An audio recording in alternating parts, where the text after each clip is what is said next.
Саламатсыңарбы, урматтуу окуучулар? Биз бүгүн кыргыз тили сабагын улантабыз.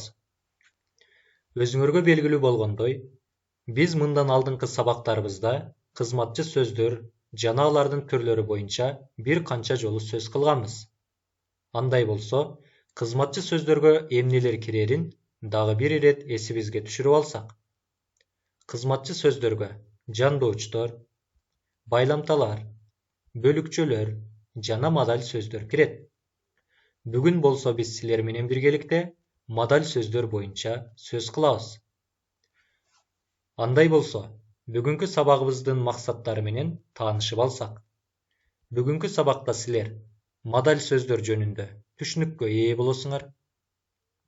Модаль сөздөрдү башка кызматчы сөздөрдөн өзгөчөлүгүн билесиңер. Сүйлөм ичинде келген модаль сөздөрдүн түрдүү маанилерин ажырата аласыңар. Урматтуу окуучулар, бүгүнкү сабагыбызды баштаардан алдын кошумча маалымат катарында төмөнкү бир канча эрежелерди тизмектеп кетким келет.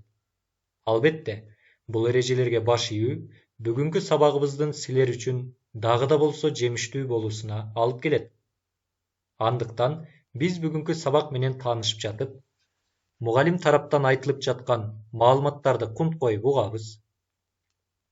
Өзүбүз үчүн жаңы болгон маалыматтарды жазуу дептерибизге белгилейбиз. Берилген көнүгүүлөр үстүндө жигердүү иш алып барабыз. Сабак учурунда башка нерселерге алаксыбайбыз. Бул эрежелер менен таанышып алган болсок, анда бүгүнкү сабакты баштайбыз.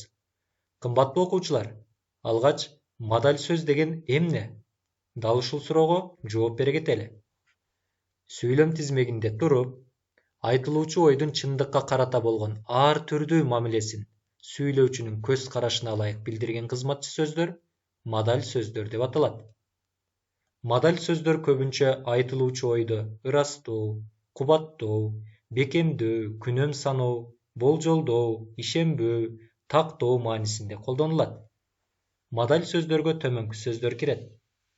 Албетте, балким, мүмкүн, маселе, имиш, кыязы, сыягы, сыяктанат, баса, болжолу, ырас, кыскасы, айтмакчы, чындыгында, чынында, сөзсүз, мисалы, шексиз, чамасы, керек, мейли, дейм, кана, мына, окшойт, көрүнөт, чыгар жана башка.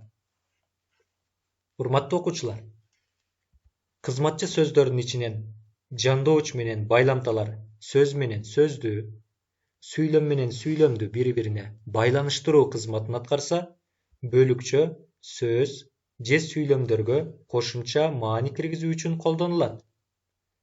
Ал эми модаль сөз жогоруда айткандай сүйлөмдөгү айтылуучу ойдун ар түрдүү мамилесин билдирет. Азыр болсо дал ушул модаль сөздөргө бир канча мисалдарды келтирели. Албетте, мен бүгүн айылга барам. Бул сүйлөмдө албетте деген модаль сөз айтылып жаткан ойду ырастаганын көрүп турасыздар. Дагы да болсо мисал келтирели. Балким, Сейденин бул кылган иши жакшылыккадыр. Биз мисал келтирген бул сүйлөмдө балким деген модаль сөз айтылып жаткан ойду божомолдоо иретинде колдонулду. Айтор, бул сөзүм элге аябай жакты. Сүйлөм тизмегинде келген айтор деген модаль сөз бул жерде айтылып жаткан ойду тактоо иретинде колдонулуп жаткандыгын көрүп турабыз. Эми болсо, силер менен биргеликте модаль сөздөрдү катыштырып бир канча сүйлөм түзөлү. Кыскасы, ажообуздун айткан чечимин баарыбыз туура деп санадык. Урматтуу окуучулар, бул сүйлөм тизмегинде келген кыскасы деген модаль сөз айтылып жаткан ойго карата кандай мааниде колдонулду? Бул жерде логикалык түрдө ой жүгүртө турган болсок, анда бул сүйлөм бир канча сүйлөмдөрдүн жыйынтыгы, натыйжасы экендигин билебиз. Демек, айтуучу тарабынан бир канча ойлор айтылган, жана ал акыр аягында дагы бир ирет өзүнүн сөзүн тактоо максатында кыскасы деген модаль сөздү колдонду. Ырас, азыр кол куушуруп, душманга жол бошотуп берчү заман эмес. Бул сүйлөм тизмегине маани бере турган болсок, анда ырас деген мадаль сөз кездешти. Дал ушул мадаль сөз айтылып жаткан ойду ырастоо максатында колдонулду. Дагы да болсо мисал келтирели. Адилет бүгүн ооруп калды окшойт, сыягы.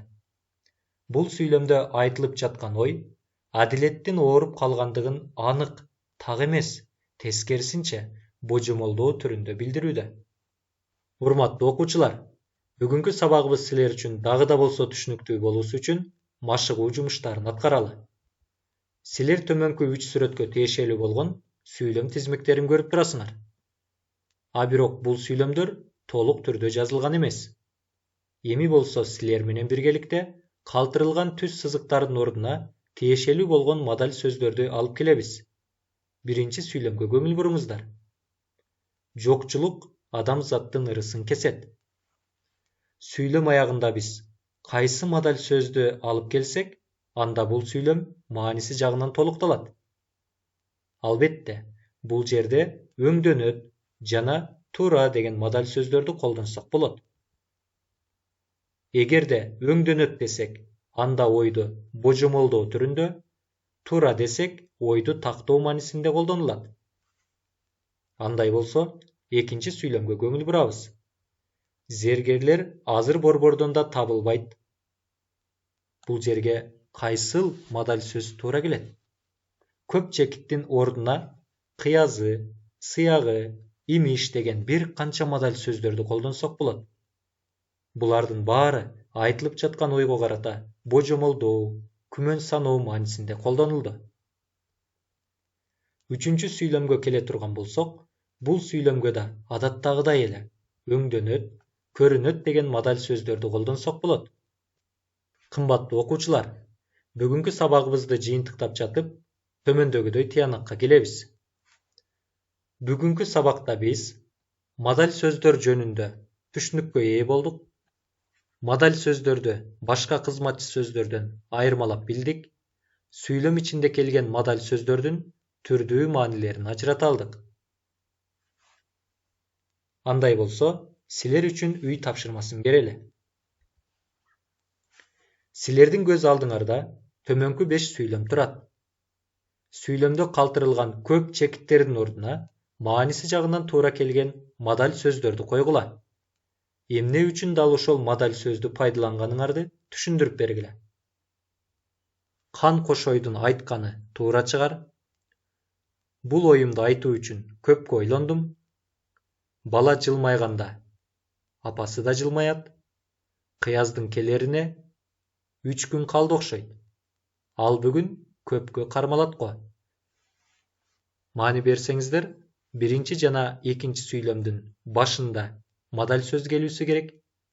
Үчүнчү, төртүнчү сүйлөмдүн ортосунда мадаль сөз келүүсү керек. Бешинчи сүйлөмдүн аягында мадаль сөз келүүсү керек. А бирок бул 5 мадальдык сөздөр сүйлөмдүн маанисине шайкеш келип туруусу зарыл. Үй тапшырмасы силер үчүн түшүнүктүү болгон болсо, анда биз бүгүнкү сабагыбызды жыйынтыктайбыз.